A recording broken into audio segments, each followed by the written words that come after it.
بسم الله الرحمن الرحيم.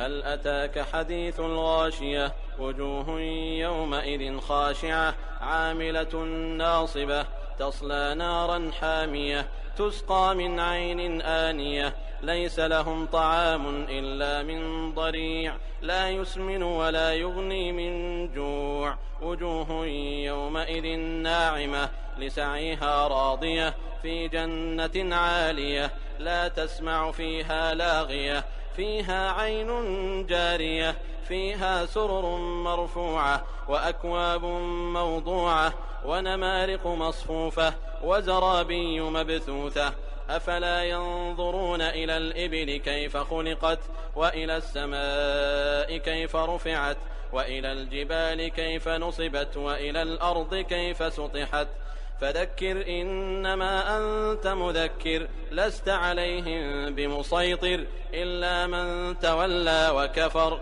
فيعذبه الله العذاب الأكبر إن إلينا إيابهم ثم إن علينا حسابهم.